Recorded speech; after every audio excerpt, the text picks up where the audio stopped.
ini bahaya, bakal terjadi sesuatu. Lumayan lama si nenek itu ngeliat ke arah jendela itu. Sampai tiba-tiba itu nenek nengok begini.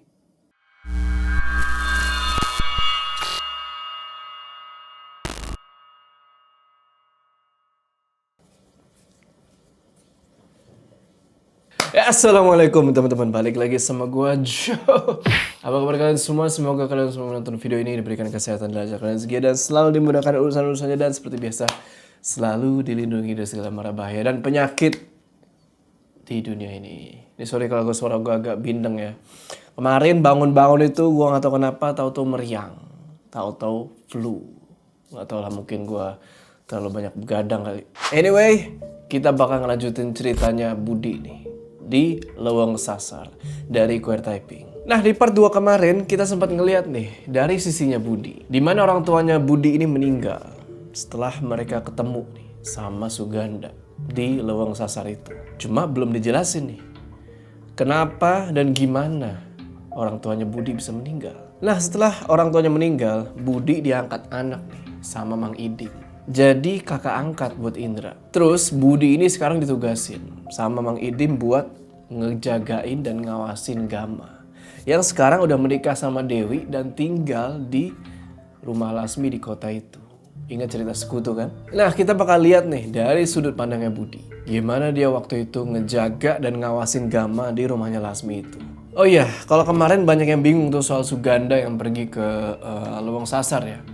Sebenarnya itu bukan baru 3 bulan si Suganda pergi ke Leweng Sasar. Suganda itu pertama kali pergi ke Leweng Sasar itu pas Budi masih kecil. Jadi si Suganda ini sebenarnya udah bolak-balik tuh. Masih bolak-balik ke Leweng Sasar itu sampai Budi umur 24 tahun itu. Cuma mungkin karena kemarin gue itu agak miss ya nyampe ceritanya. Jadi yang ini kelewat gitu. Jadinya bikin bingung. Tapi kayak gitu kurang lebih. Nah udah, kita nggak usah lama-lama lagi. Udah siap? Mode horor. Akses.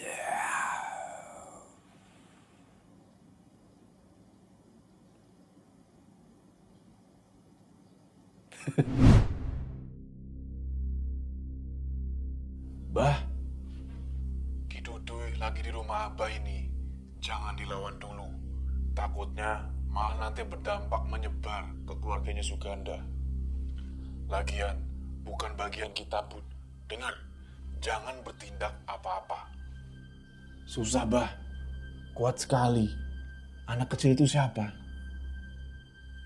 Indra juga sudah bilang. Akhir-akhir ini, Lasmi sering datang ke rumah itu. Ingat-ingat semua posisi rumah itu. Abis telepon itu, Budi suruh Indra buat tiduran tuh di atas kasur. Sambil Budi pijet-pijetin tuh punggungnya kan, pokoknya dipijet-pijetin lah. Karena jujur aja, si Indra tadi itu dia hampir ditarik sama si nenek itu. Sambil dipijetin gitu, Indra cerita lah tuh tentang semua posisi yang ada di rumah itu.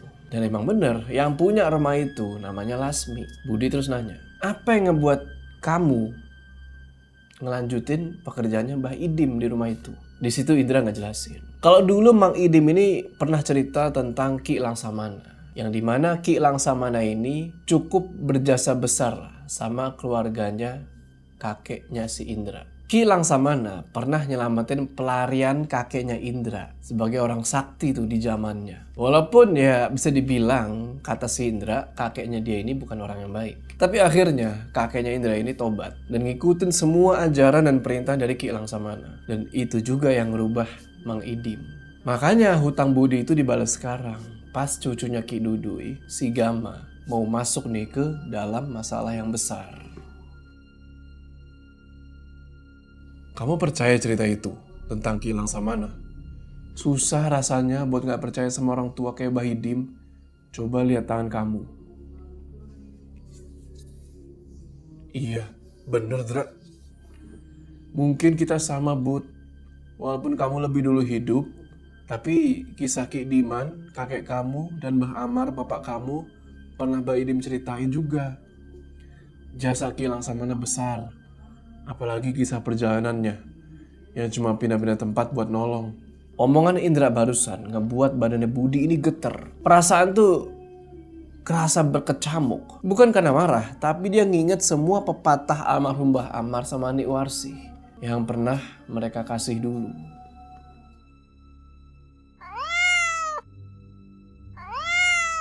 Tiba-tiba kedengeran suara kucing.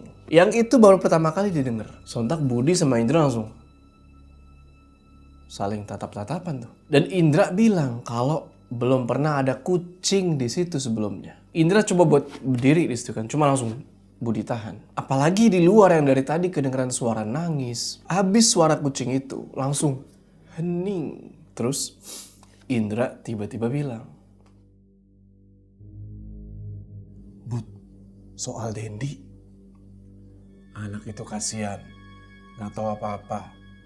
Cuma dikasih tugas sama suaminya Lasmi aja. Tapi hati-hati, aura kamarnya udah bukan kayak kamar normal pada umumnya.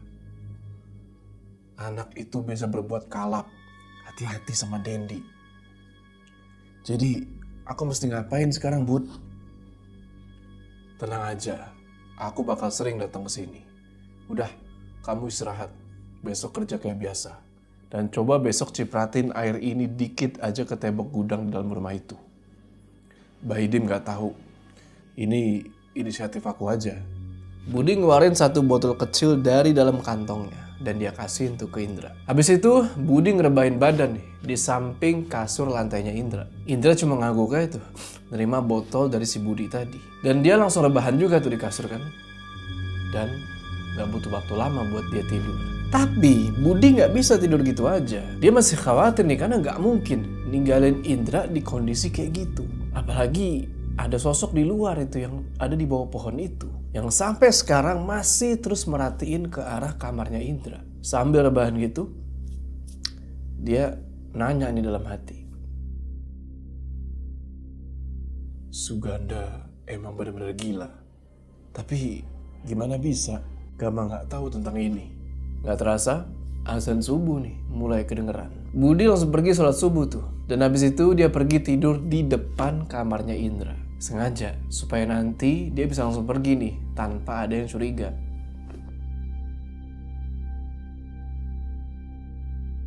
Dra, bangun Dra.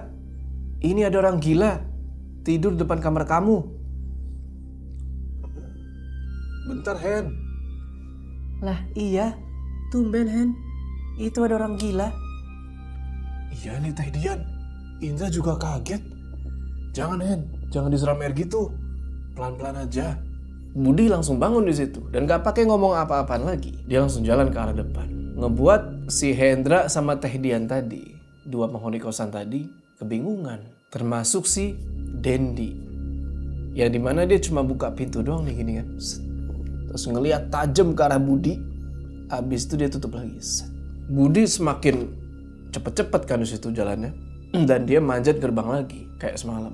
Sebenarnya ya, dia agak kaget karena rumah tua itu suasananya beda banget pas pagi. Tapi lagi-lagi Budi ngeliat nih, ada sosok anak perempuan yang merhatiin dia dari dalam rumah itu. Budi terus kan jalan di samping pagar rumah itu sambil senyum nih ke arah Indra. Budi gerakin mulutnya kayak gini kan, bilang hati-hati gitu kan, cuma gak ada suaranya. Dan si Indra cuma ngangguk aja tuh.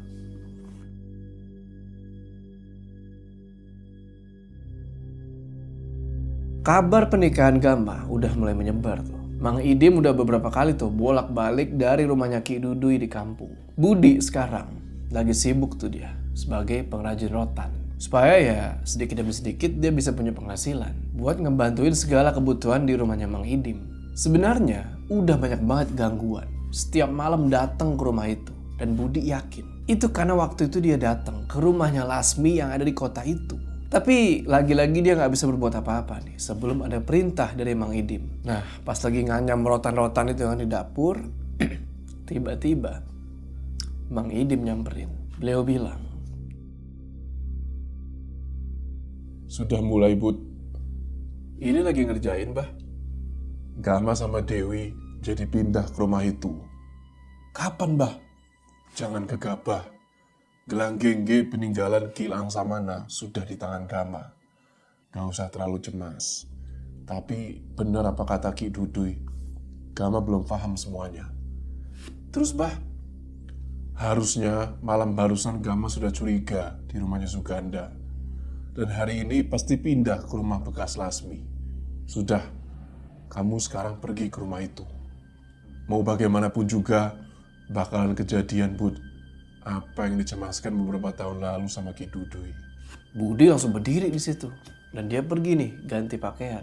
Dan lagi-lagi Mang Idim ngingetin si Budi buat jangan gegabah. Tugas kita cuma ngebantu. Mastiin semuanya baik-baik aja. Gak lama, HP-nya Mang Idim bunyi. Langsung aja beliau angkat tuh telepon kan. Yang ternyata itu telepon dari si Indra. Kurang lebih ini yang Budi denger. Yang bener, Ndra. Tunggu, jangan lakuin apa-apa. Budi sebentar lagi ke sana. Bah, di rumah itu sudah masuk juga temannya Dewi, namanya Rina. Bahaya ini. Maksudnya, Bah? Takutnya malah terjadi hal-hal di luar kemauan kita. Cepat ke sana sebelum Gama ngalamin hal-hal aneh di rumah itu. Bisa-bisa Rina kehilangan nyawa. Masuk ke dalam rumah yang lagi nunggu tumbal berikutnya. Karena Lasmi sudah pulang dari Bukit Sasar, Bud. Kamu bisa ngerasain nggak? Buat ngabisin siapa saja yang ikut campur urusan mereka. Kemungkinan nyawa uminya Gama atau Rina ini bakal terjadi sesuai omongan Ki Duduy. Pergi sekarang. Budi gak ngomong apa-apaan lagi. Dia tahu betul gimana waktu itu dia ngelihat Suganda datang ke Lubang Sasar waktu itu. Dan sekarang dia nih yang mesti ngeberesin semuanya sama Gama. Dan itu bukan perkara gampang.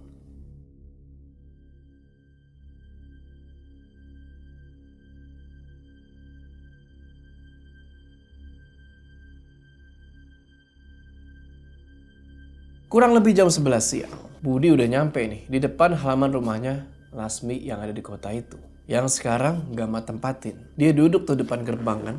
Duduk ini. Nah yang anehnya, nggak kayak Mang Idim bilang sebelumnya. Katanya bakal ada Rina, temennya si Dewi datang. Tapi waktu itu pas Budi datang, cuma baru ada satu mobil doang, mobil Dewi. Nah sambil nunggu gitu, Budi aus nih. Dia sempat ngeliat ke arah tong sampah tuh yang ada di dekat gerbang.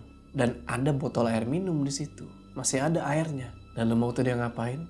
Nggak pakai pikir panjang, dia ambil tuh botol air minum. Terus dia minum. Kelar minum, dia buang lagi tuh botol kan. Dan nggak lama kemudian, datang nih mobil. Masuk ke dalam halaman rumahnya si Lasmi. Mobil itu terus berhenti. Dan turunlah satu perempuan nih dari dalam mobil itu. Perempuan itu terus bilang ke orang yang lagi di belakang setir. Nanti kamu jangan pulang ke rumah ya, Wan. Sore kesini langsung. Sekalian jemput aku. Harus ikut juga acaranya. Sekalian kenal deket sama Gama, suaminya Dewi. Hati-hati ya, Rin. Kelihatannya sih rumahnya nyaman. Tapi serem juga. Baru Budi ngeh di situ. Kalau itu adalah Rina yang dimaksud sama Mang Idim. Dan ternyata dia datang sama suaminya. Gak lama abis ngedrop si Rina, mobil itu keluar lagi tuh dari halaman rumah. Di situ Rina sempat ngeliat nih ke arah Budi. Mereka sempat tatap-tatapan di situ. Dan si Rina ini kayak yang keheranan gitu. Dia liatin tuh si Budi kan. Dia ujung kaki sampai ujung kepala. Budi udah yakin kalau Rina pasti mikirnya dia ini orang gila. Mereka sempat tatap-tatapan sebentar dan abis itu Rina jalan nih ke arah pintu masuk. Di situ Budi ngeliat ada yang ngebuka pintu depan. Sosok anak kecil. Yang dimana habis ngebuka pintu itu, dia langsung lari ke dalam rumah sambil ngebawa boneka coklat. Budi ngerasain nih dari jauh kalau yang ngendaliin anak kecil itu kuat banget aura sama tenaganya. Rina terus jalan ngedeket ke pintu itu kan dan dia teriak, Wi, abis teriak gitu si Budi merhatiin Rina ini senyum gitu loh. Kayak berusaha buat mastiin sesuatu. Dan buat yang kedua kalinya, Rina sama Budi tatap-tatapan nih. Dan di situ Budi langsung ngerasa bener-bener gak enak.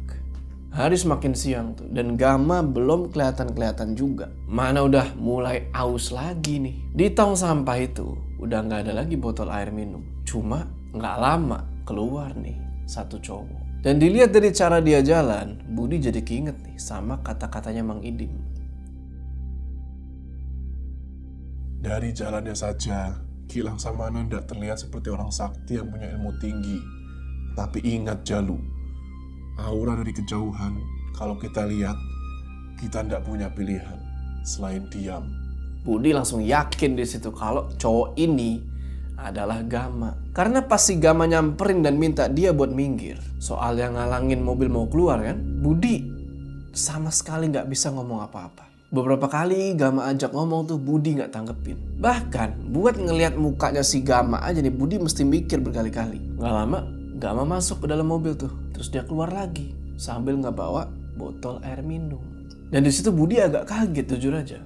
Karena menurut dia Gama ini beda. Kalau orang-orang lain itu ngerasa terganggu sama dia, tapi Gama ini enggak. Ini Pak, minggir dulu ya. Maaf.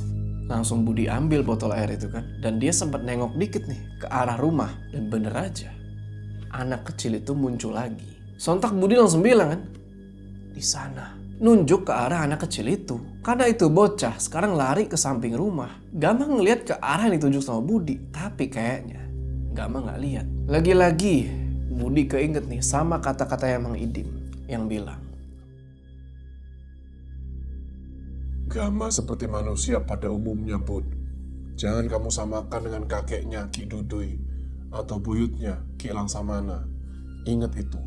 habis itu Budi langsung ngegeser posisinya gitu kan, supaya mobil itu bisa keluar. Dan bener, gelang gengge itu udah digama karena Budi bisa ngerasain auranya beda. Gak lama habis mobilnya Gama keluar dan pergi, Budi ngeliat lagi ke arah rumah itu dan baru dia ngerti di situ kenapa anak tadi kabur ke samping rumah.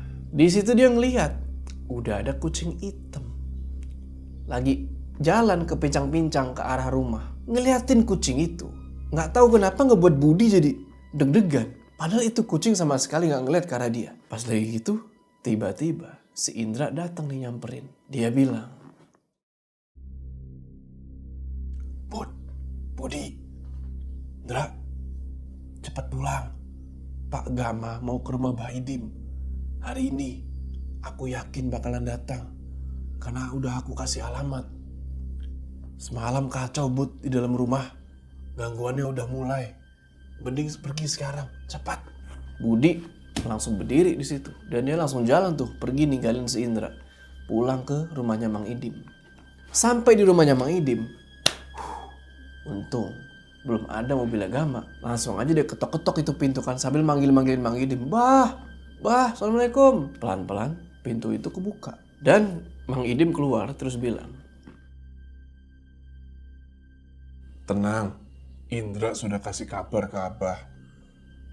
Semua yang Abah ceritain bener, Bah. Soal Gama. Bagus. Lagian kejadian semalam ngundang semua sosok yang ada di lowong sasar ke rumah itu.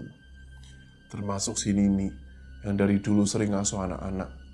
Termasuk anak Lasmi dan Suganda.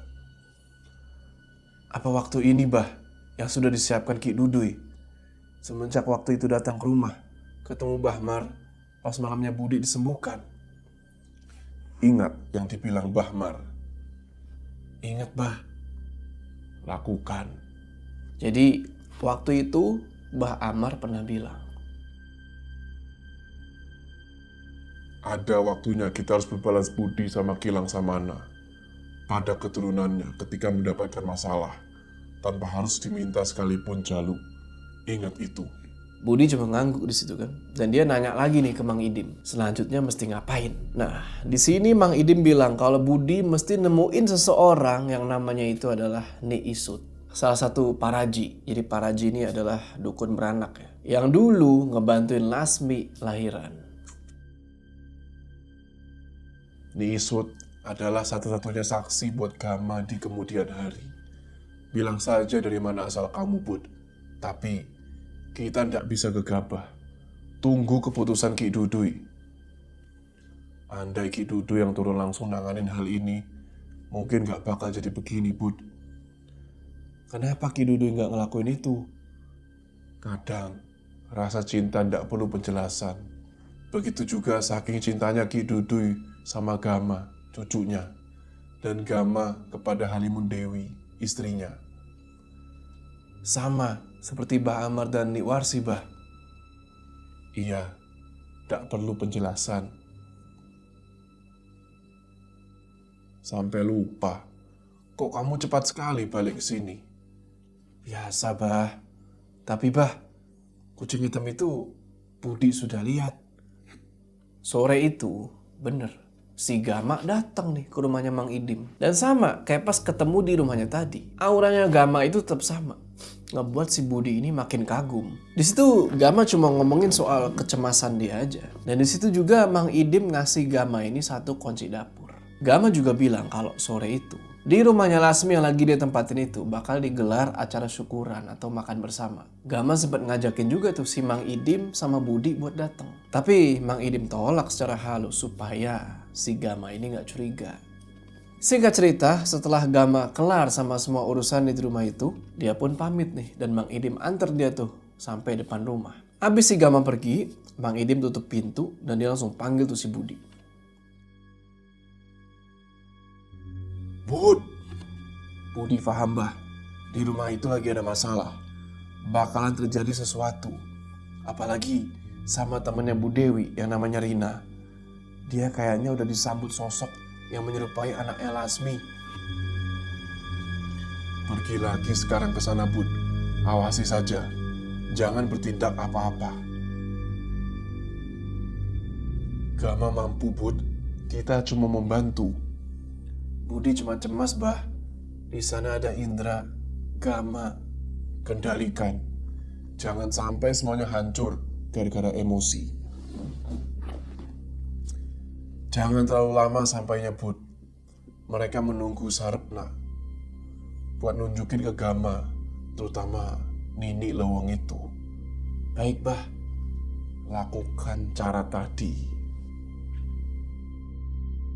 Singkat cerita, sore itu Budi udah ada lagi nih di luar pagar rumahnya si Lasmi yang di kota itu. Dia terus perhatiin dari luar rumah itu. Udah ada Gama, Dewi, sama penghuni kosan yang lain. Budi perhatiin juga pohon tua yang ada di belakang rumah itu. Dan di situ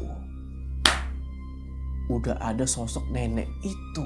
Dia keluar tuh dari belakang pohon, terus berdiri ngeliatin ke arah jendela ruangan yang lampunya nyala. Budi langsung sadar di situ kalau ini bahaya, bakal terjadi sesuatu. Tapi dia belum bisa ngapa-ngapain nih, karena inget kan kata-kata Mang Idim tadi. Lumayan lama si nenek itu ngeliat ke arah jendela itu, sampai tiba-tiba itu nenek nengok begini, ngeliat ke arah Budi. Itu nenek cuma senyum aja tuh ke arah Budi. Abis itu dia jalan ke arah dapur. Yang Budi ingat banget Mang Idim udah kasih tuh kuncinya ke Gama. Budi terus ngeliat lagi ke arah rumah itu. Dan dia ngeliat si Dendi keluar dari dalam rumah sambil teleponan sama orang gak tahu siapa. Dan dia ini diikutin sama satu sosok hitam gede, matanya merah. Terus itu makhluk ada di belakangnya si Dendi sambil ngusap-ngusap pintu kepalanya. Ngelihat itu, Budi langsung baca amalan tuh yang dulu pernah diajarin sama Mbah Amar. Walaupun ya jujur aja dia masih belum ngerti nih amalan yang dia baca ini buat apa. Tapi ya dia yakin aja di situ. Dan dari arah pohon itu keluar lagi sosok-sosok hitam besar lainnya jalan menuju ke rumah itu.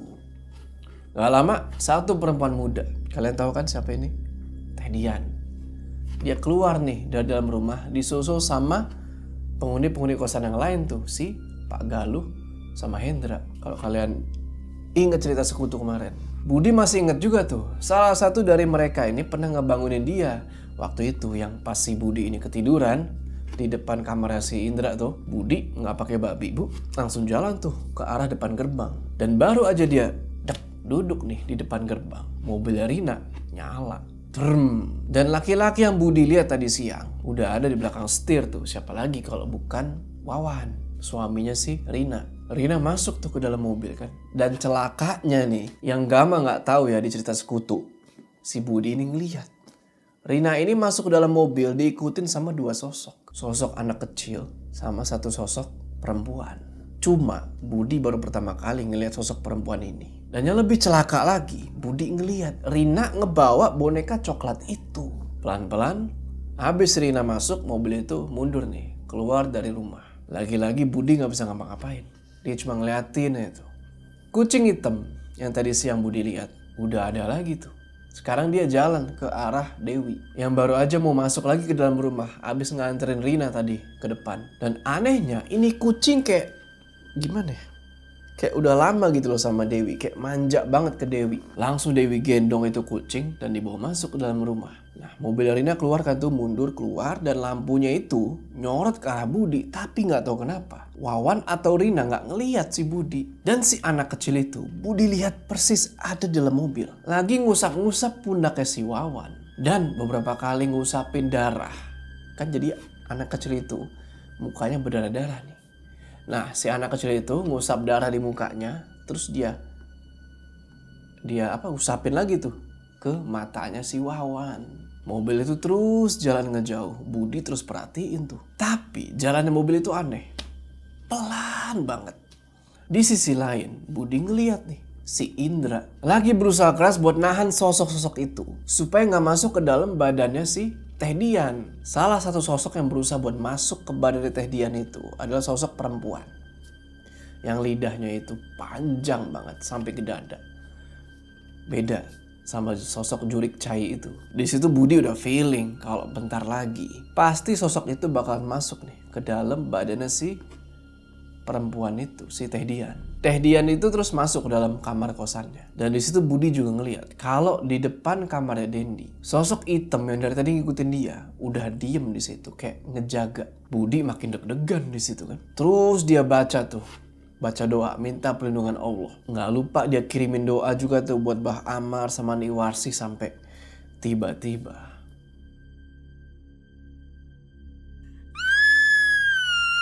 bener aja, dari arah kosan kedengaran suara perempuan itu teriak. Dan dari arah pohon tua itu Budi ngeliat sosok-sosok perwujudan dari Leweng Sasar itu pada sorak-sorak, pada kegirangan. Budi masih diem di situ. Dia masih merhatiin apa yang selanjutnya bakal Indra lakuin. Si nenek tua itu sekarang udah berdiri di depan kosan. Lagi-lagi Budi ini bukan yang nggak mau ngapa-ngapain, tapi perintahnya Mang Idim jangan bertindak apa-apa. Budi cemas bukan main di situ. Secara dia cuma bisa ngeliatin doang, tapi nggak bisa ngapa-ngapain. Cemas sama Indra yang lagi coba buat nahan semua sosok-sosok dari pohon itu. Cemas sama Gama yang belum ngelakuin apa-apa. Dan sama Rina yang lagi diikutin dua sosok itu, yang mau nyelakain dia sama suaminya. Habis itu Budi ngeliat si Indra lari-larian tuh ke arah rumah. Sontak Budi langsung ngumpet tuh di balik tembok gerbang. Nggak mau dia kalau Indra sampai tahu kalau ada dia di situ. Budi yakin kalau Gama ini bakalan keluar. Apalagi Indra udah masuk di dalam rumah dan pasti Indra udah ceritain apa yang terjadi. Akhirnya di situ Budi mutusin buat jalan nih ke arah kemana mobil Rina tadi pergi. Karena dia yakin banget nih bakal kejadian hal buruk sama Rina dan suaminya. Bener aja. Setelah Budi ikutin kemana mobil Rina pergi itu tadi, tepatnya di belokan pertama, jalan sebelum masuk ke rumahnya Lasmi, mobil Rina hantam pembatas jalan. Sampai bagian depan mobilnya itu hancur parah. Budi langsung ngedeket ke mobil itu. Dan ada satu orang lagi nih, kayaknya warga sekitar yang langsung parkirin motor dan ikutan ngedeket. Sosok anak kecil sama perempuan itu ketawa-ketawa ngeliatin Budi, kayak ngeledek gitu. Dan darah dari mukanya Wawan tuh kan yang ngucur, dijilat-jilatin sama mereka. Budi lihat boneka coklat itu masih ada dalam mobil. Sementara si warga itu coba buat ngeluarin si Rina tuh sama si Wawan. Budi terus bilang ke si warga itu, padahal saya ikutin pas keluar itu mobilnya pelan. Tapi kenapa tiba-tiba kenceng pas mau belokan? Kasih tahu aja Pak ke rumah itu. Siapa tahu masih saudaranya. Kasian. Bener juga. Maaf, saya kira Akang ini orang gila. Warga itu terus ngambil motornya dan langsung muter arah tuh ke rumahnya Lasmi. Dan di situ Budi langsung jalan balik juga tuh ke rumah itu. Karena dia mesti mastiin nih kalau Gama baik-baik aja. Singkat cerita, Budi langsung duduk lagi nih di belakang pagar rumah itu. Tanpa sepengetahuan si laki-laki yang pakai motor tadi. Budi liatin itu kan, si warga tadi lagi ngasih kabar nih ke Gama. Dan setelah motor itu keluar dari halaman rumah, Budi ngerasain ada aura yang kuat banget dari Gama. Yang dimana ternyata Gama ini udah diikutin sama sosok kucing hitam itu. Gak lama kedengeran suara teriakan dari arah belakang rumah, dari kos-kosan itu. Dan Gama langsung jalan ke arah sana. Nenek itu berusaha buat mempermainkan Gama. Dan anehnya suara-suara berisik dari pohon itu tiba-tiba hilang. Pas Gama jalan ngedekatin Dewi yang sekarang lagi berdiri depan kosan dan rambutnya itu lagi diusap-usap sama si nenek itu. Baru langkahnya doang nih. Dek, dek. Sosok-sosok sama suara-suara dari pohon itu langsung hilang. Cuma si nenek itu doang tuh yang masih bisa berdiri. Pikir Budi, wah gimana kalau si Gama bisa make gelang gengge itu? Bakal beda ceritanya. Budi masih aja diem tuh merhatiin. Dan sekarang Dewi dimasukin setengah tenaganya dari si nenek itu. Dan itu ngebuat Dewi langsung jatuh ke tanah. Budi udah wah gregetan banget di situ. Pengen ngelawan si nenek itu, tapi lagi-lagi pesan Mang Idim, jangan bertindak apa-apa. Gak lama si Indra sama satu laki-laki penghuni kosan itu ngebantuin Gama buat mapah Dewi masuk ke dalam rumah. Selesai dari dalam rumah itu, Indra balik lagi ke kosan. Kelihatannya buat nenangin si Teh Dian. Dan gak lama udah gak kedengeran lagi suara dari Teh Dian. Kayaknya dia udah aman. Budi udah keringetan di situ. Untungnya angin waktu itu sepoi-sepoi, jadi agak adem lah. Tapi tetap dia sama sekali nggak bisa ninggalin tempat itu. Dia masih harus jaga di situ sampai keadaan benar-benar aman. Beberapa waktu kemudian, tiba-tiba Budi ngedenger nih langkah dari arah kosan belakang. Langkah kaki yang lumayan cepet gitu, kayak buru-buru ke depan rumah. Itu si Indra. Dia jalan tuh agak terburu-buru sampai ke depan rumah. Dan gak lama si Gama keluar. Mereka ini kayak lagi pengen ngomong serius. Dan gak lama kucing hitam itu muncul lagi dari arah samping rumah. Kayak lagi jaga-jaga. Budi terus perhatiin tuh si Gama sama Indra lagi ngobrol. Dan dalam hati dia bilang, Indra, jangan sampai selanjutnya kamu yang dalam bahaya.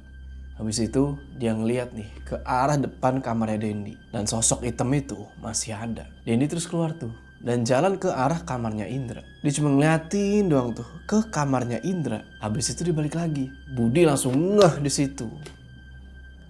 Kalau tingkahnya si Dendi ini, itu udah tanda-tanda bahaya. Apalagi dia ini lagi dalam pengaruh si sosok hitam itu. Pengen banget Budi teriak di situ kan, ngingetin si Indra. Tapi lagi-lagi nggak boleh. Dia liatin terus tuh si Indra, kan berharap Indra ini sadar kalau dia lagi diliatin dan ngeliat balik. Tapi dia nggak sadar-sadar. Singkat cerita, akhirnya Gama sama Indra udah tuh ngobrolnya. Tapi baru mau masuk ke dalam rumah nih, Budi ngeliat sosok anak kecil itu tiba-tiba muncul di samping rumah. Dan sekarang lagi tatap-tatapan sama Gama. Yang bikin Budi aneh, harusnya Gama itu energinya terkuras di situ. Tatap-tatapan sama makhluk kayak gitu. Tapi ini sama sekali enggak. Dia tetap berdiri dan masuk tuh ke dalam rumah. Budi bener-bener gak habis pikir di situ. Karena kalau mungkin orang lain, bukan Gama gitu ya, itu nyawa harusnya udah melayang. Habis itu Budi mutusin buat pulang. Ngasih kabar ke Mang Idim. Dan untungnya gak lama ada mobil sayur lewat nih. Dan langsung aja dia berhentiin. Numpanglah tuh dia pulang sampai ke kampungnya Mang Idim. Singkat cerita, sampai di rumahnya Mang Idim, Budi jalan pelan-pelan tuh ke arah pintu depan. Dan tiba-tiba, pintu depan kebuka. Itu ternyata Mang Idim. Beliau langsung sambut tuh si Budi. Anehnya, di situ Budi jalan pelan banget gitu ya, karena kecapean. Tapi kok si Mang Idim bisa tahu kalau dia udah pulang? Pas disamperin sama Mang Idim, Budi bilang, Bah, bahaya. Tenang, ini memang pasti kejadian. Naluri Indra tetap nggak bisa kita kendalikan. Abah tahu, pasti dia ngasih informasi ke Gama. Sekarang gimana Gama? gak perlu khawatir soal Gama, Bah. Kucing hitam itu udah sama Gama. Gelang gengge itu juga. Cuma si nenek tua itu aja yang bikin kesel. Belum waktunya, tunggu. Malam ini juga Abah harus ke rumahnya Ki Dudui. Kamu tunggu perintah, tidur, istirahat. Sesudah subuh, kamu harus sudah ada di sana. Nanti Abah sama Ki Dudui pasti datang. Bah, ini genting. Makanya, ini Abah mesti langsung gerak. Sebelum apa, Bah? Sebelum Dewi jadi korban selanjutnya. Neruskan apa yang Suganda mulai. Setelah Lasmi, Kalau ndak bertindak cepat, bakal kejadian. Abah pergi dulu. Ingat, sebelum subuh. Habis itu, Mang Idim keluar rumah dan nyalain motor. Dan beliau cabut tuh ke tempatnya Ki Duduy. Habis Mang Idim pergi, Budi mutusin buat sholat tuh di musola rumahnya Mang Idim. Dan kelar sholat, karena saking capeknya gitu ya, dia ketiduran nih di sejadah. Wah, Budi kebangun tuh gara-gara ngedengar ada suara benda jatuh dari arah dapur. Langsung aja dia cek kan tuh. Dan gak ada satupun benda yang jatuh. Pas dia lihat jam, ternyata udah hampir subuh. Berarti suara klontang tadi itu, suara dari dapur itu pertanda. Kayak alarm gitu ya. Buat dia supaya bangun. Singkat cerita, kelar sholat subuh, dia langsung berangkat tuh ke rumahnya Lasmi sesuai perintahnya Mang Idim tadi. Budi nggak berpenampilan kayak orang gila lagi di situ. Dia sekarang berpenampilan normal kayak orang biasa. Dan itu ngebuat dia jadi gampang dapetin angkot. Dan singkat cerita, sampai lagi lah dia nih di rumahnya Lasmi. Aman-aman aja. Terus tiba-tiba ada yang teriak nih dari seberang rumahnya Lasmi. Dari bawah pohon. Teriak, "Bud!" Sontak Budi nengok lah. Dan ternyata itu adalah Mang Idim sama Ki Duduy yang lagi duduk di bawah pohon. Langsung aja Budi nyebrang tuh. Jalan nyamperin mereka berdua. Budi langsung cium tuh tangannya Ki Duduy sama Mang Idim. Dan di situ Ki Duduy nepok-nepok pundaknya Budi berkali-kali sambil bilang, "Makasih buat yang kemarin." Budi cuma ngangguk aja di situ. Sama kayak kalau lagi berhadapan sama Gama. Dia pasti cuma diam aja tuh. Kecuali emang harus banget ngomong. Mang Idim terus bilang, Semalam Indra kasih kabar. Indra sudah cerita ke Gama tentang kelakuan Dendi sama Lasmi sebelum Dewi pindah ke rumah itu. Dim, pelan-pelan saja. Baik, Ki. "Terus bah?" Sekarang Indra dalam bahaya, Bud. Pagi ini juga dia bakal pamit berhenti kerja dari situ. Saran dari Ki Duduy. Budi jemput sekarang bah. Diam, jangan gegabah. Dim, pelan-pelan. Maaf Ki, saya cuma gak mau semuanya salah langkah saja. Gak lama, ada satu mobil datang dan berhenti tepat di depan rumahnya Lasmi. Otomatis Budi, Mang Idim sama Ki Duduy langsung benerin posisi itu biar gak kelihatan. Dan bener aja, itu mobilnya Teh Lasmi. Dia turun dari mobil dan langsung jalan tuh masuk ke dalam rumah. Mang Idim bilang, Lasmi. Bah, mana Indra?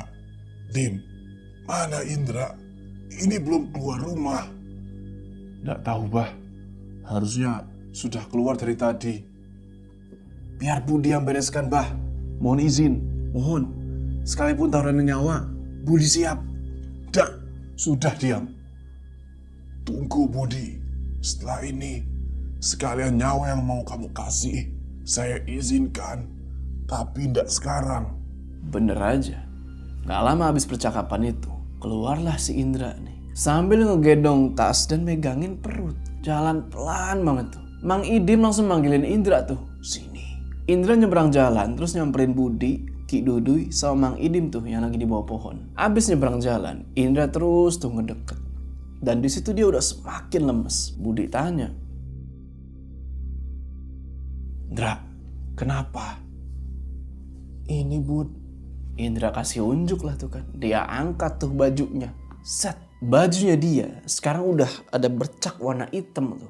Padahal kaos dia warnanya biru. Gara-gara luka tuh di perutnya dia. Mang Idim sama Ki Duduy angkat tuh bajunya Indra pelan-pelan kan. Set. Yang bener aja. Udah ada bekas sayatan yang lumayan dalam. Budi, wah emosi dia ngeliat itu kan. Dia bilang, Siapa Indra? "Dendi Bud. Aku sayat balik lehernya. Sekarang." Jalu, lihat saya. Sekarang belum saatnya. Di rumahnya anak saya, Umi Esih butuh bantuan kamu. Kalau kamu bisa kembali membawa Gama pulang dari Bukit Sasar, Dendi, Lasmi, Suganda, bahkan semua makhluk yang ada di Leweng Sasar, boleh kamu habisi. Apa Budi akan kembali Ki ke sana? Iya, sama Gama. Setelah itu, silahkan kamu bebas buat balas budi sesuka kamu. Harimau yang selalu di kandang akan beda kalau sudah ada di dalam hutan. Mau bagaimanapun, kamu tetap juru kunci terakhir lubang itu. Lakukan apa yang menjadi dendam meninggalnya kedua orang tua kamu. Akan Budi balas semuanya, termasuk ke Suganda sekalipun. Oke teman-teman, di sini kita lihat Budi udah memanas nih. Kita lihat dia tuh sebenarnya udah pengen ngabisin si nenek itu, cuma lagi-lagi pesan dari Mang Idim. Nah, di part selanjutnya kita bakal cari tahu. Jadi kan kalau di cerita Sekutu, setelah kejadian ini, si Budi ini bakal nganterin Gama nih ke Leweng Sasar. Nah, yang kita lihat dari cerita Sekutu kemarin, mereka berpisah nih. Pas sampai di gerbang Bukit Sasar itu, si Gama disuruh jalan sendiri tuh. Sampai dia nemuin yang namanya tanah berem atau tanah merah. Nah, sedangkan si Budi sendirian tuh. Sama makhluk-makhluk yang ada di gerbang Bukit Sasar itu. Yang jadi pertanyaan, gimana dari sudut pandang Budi di situ. Sampai akhirnya dia bisa nemuin Gama lagi. Dan juga ada satu pertanyaan yang belum kejawab. Gimana? Dan kenapa orang tuanya Budi ini bisa meninggal? Kita akan cari tahu di part selanjutnya. Oke, sebelum kita berpisah, jangan lupa kalian like video ini. Dan bagi yang belum subscribe, ayo subscribe ke channel ini supaya kalian gak ketinggalan part selanjutnya dari cerita ini. Gua Joe, sampai ketemu di part selanjutnya.